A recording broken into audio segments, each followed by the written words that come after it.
Hi everyone, welcome to one of your first video announcements for this class, which will be one of many to come. I wanted to take a minute just to talk a little bit about what you've learned this week and look to the week ahead. So what you've been reading about and watching videos about is about speaking anxiety, or the fear of public speaking. And it's one of the most common fears. In fact, most people fear public speaking more than they fear dying. So the old joke that I always use here is that they would rather be in the casket than delivering the eulogy. And that seems kind of extreme when you think of it that way. But what you might realize is that you're not alone. If we were in a physical classroom and I had you all raise your hands, I could tell you that at least 90% of the class would say they have some sort of fear of public speaking. Even I have some fear of it. Now I've learned over the years to use some strategies that help me, and I think by the fact that I have to speak in public fairly often, that has helped me because I have to keep putting myself out there. And some of you might be in a similar situation. So let's talk about some of those videos that you were watching. In one of the videos, the speaker was talking about some tips and how she just tries to reframe public speaking in her mind. So she was joking about how these people have to listen to her for an hour. And so she thinks, oh, I'm so excited for this moment. And so maybe that's something that you try, that instead of saying, oh no, I have a speech today, you could try saying, oh yay, I have a speech today. Now I know that sounds a little far-fetched and that most of you really wouldn't think of it that way, but it's all about how you can try to almost trick your brain into looking at it differently by reframing it and thinking of it in a positive way. But there were some other tips. So maybe you try leaning into the audience a little bit instead of away from them. It's a way to help you appear a little bit more confident and comfortable instead of that you're afraid and you're backing away. Another common technique is taking deep breaths or even trying meditation. That works in any type of stressful situation. Like if you're feeling stressed or overwhelmed or anxious, if you can step back and take some deep breaths, it will almost always make a difference. The key here is to find one that works for you and to try it. What you might do is try one for this upcoming speech and you'll realize it works or it doesn't work. And if it doesn't work, then try a different one for the next speech. You know, this class is all about you testing out some new techniques. You have to kind of use it as a laboratory, as a way to improve.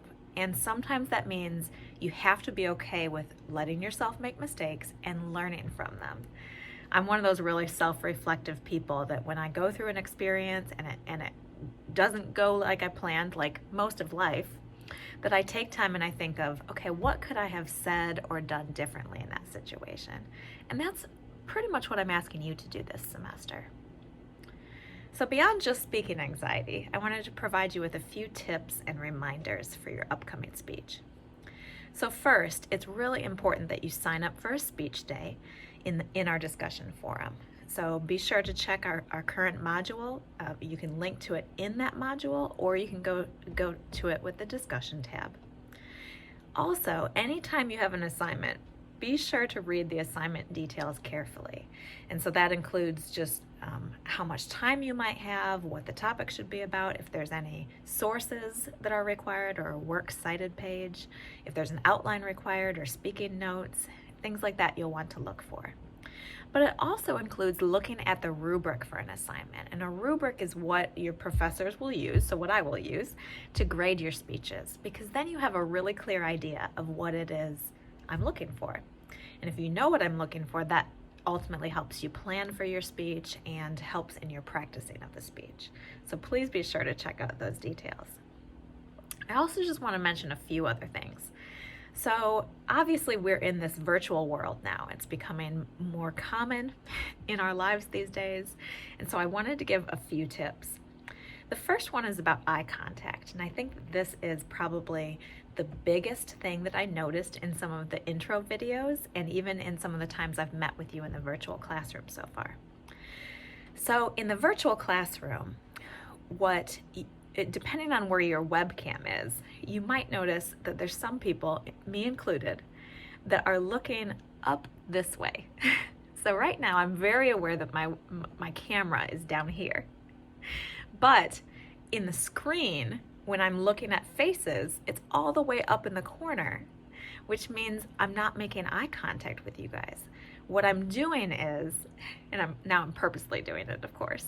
What I'm doing is I'm trying to make eye contact with you like we would do in a face-to-face class, where I'm looking at the faces on the screen, and I'm checking for your comprehension, and I feel like I'm making eye contact that way. But clearly, now that I've done that for a minute and a half or so, that you realize I'm not really making eye contact. My eyes are all the way off the screen from where my camera is. So while I'm making this video, for example, I'm very aware of where the camera is on my phone, because that's what I happen to be using here.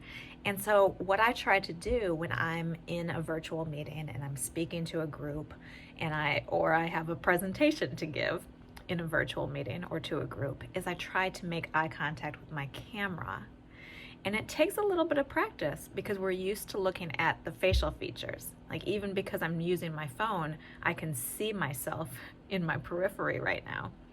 And human nature is, I want to be able to look at that to see the facial expressions, but you have to train yourself to not do that. So during your speech, be sure to find where your webcam is or your camera lens is and look into it, so that it's like you're imitating how you would look at an audience. Another thing I want to mention is your surroundings.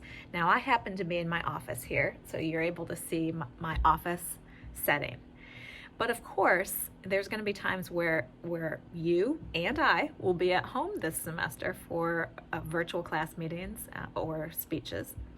And so you want to take a look around and see, am I okay with what people are seeing here? Is there anything distracting? Is there anything dirty in the background? Is there anything inappropriate in the background?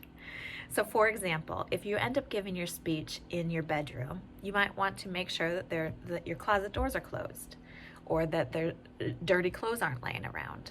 So just look around. Another thing that you can do, though, is you can shift your perspective. So I'm going to pick up my phone here for a second.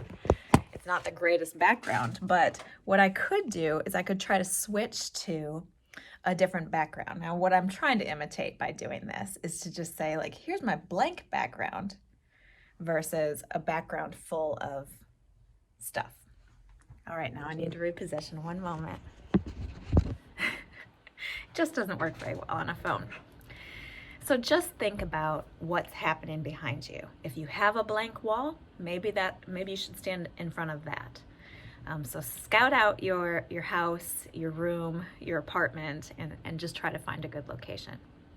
I also want to mention lighting really quickly. Now, fortunately, my office has pretty good lighting, and just a quick glance at my face on the screen that you can see me and my facial expressions. So, but you want to be careful of where the light comes from. So if there's a lot of light behind you, it can actually darken your features to us. We won't be able to see. Now, I don't really love this light on my desk, but I'm going to try to turn it on to just show you the difference. So this is a pretty bright light, but when I turned it on, then you were able to see even more of my face. So that's just one thing to consider. If you can get some light that's coming from the front of you, it'll be easier for us to see as you're delivering your speech. And finally, just a note on etiquette in a virtual classroom or in a virtual meeting, and that is when you're not speaking, you'll want to mute yourself. I can't tell you the number of times I'm in virtual meetings these days, of course, where there's people who you can hear them typing on their computer, or you can hear them talking, like someone walks into their office or something. And so you just have to be very aware and try to be courteous to the other people in the class. So those are just a few tips. I just wanted to be able to connect with you a little bit in these first couple of weeks. You know how to reach me. You can reach me through email or in my office phone number. We could always set up a time to talk virtually through our virtual classroom. So if you need that, please reach out. That's what I'm here for. I'm here to help. Reach out, and good luck as you are preparing for this speech.